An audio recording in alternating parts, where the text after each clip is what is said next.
বাংলাদেশে এসে ইলিশ খাওয়া হয়নি, কিন্তু আমি এপ্রিল মাসে আসবো। আমি একটা ছবি করছি এখানে, কামরুল রিফাত ওটার ডিরেক্টর। তো ওই ছবিটা করতে আমি আসবো এপ্রিল মাসে। এমন একটা কথা হয়ে আছে। ভালো গল্প হলে তো নিশ্চয়ই করব। আমার যদি সেখানে কিছু করার থাকে তাহলে করব। হ্যাঁ, কারণ হিরো ভিত্তিক ছবি তো আমি খুব একটা করি না এখন আর।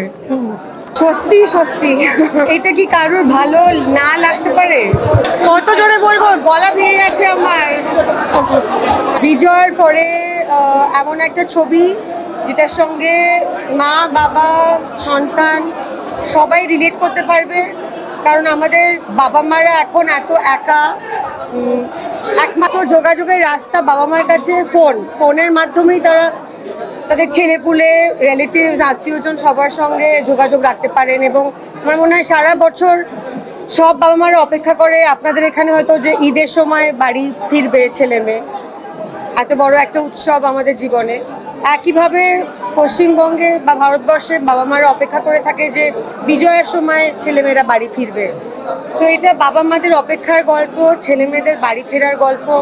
এবং এই এত দূরে দূরে থাকার সময় যে থাকার জন্য যে দূরত্ব তৈরি হয় বাবা মা, তাদের সন্তান, তাদের নাতি নাতনি। তো একটা পারিবারিক ছবি, যেটা আমার মনে হয় আমরা সবাই নিজেদের জীবন দিয়ে জানি।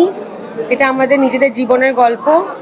তো আমার খুবই ভালো লাগছে যে এত গুরুত্বপূর্ণ একটা ছবি ঢাকাতে এসে আপনাদের সঙ্গে আমরা দেখতে পাচ্ছি বসে ছবিটা। সিনেমা তো কোনোটাই দেখতে পাইনি। আমার সেমিনার ছিল একটা, সেটা আমি অ্যাটেন্ড করেছি। আর আজকে স্ক্রিনিংয়ে এলাম।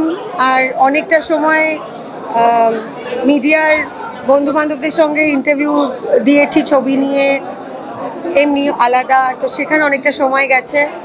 আর বাকি যেটুকুনো সময় ছিল তাতে একটুখানি ট্যুরিস্টি জিনিসপত্র করেছি।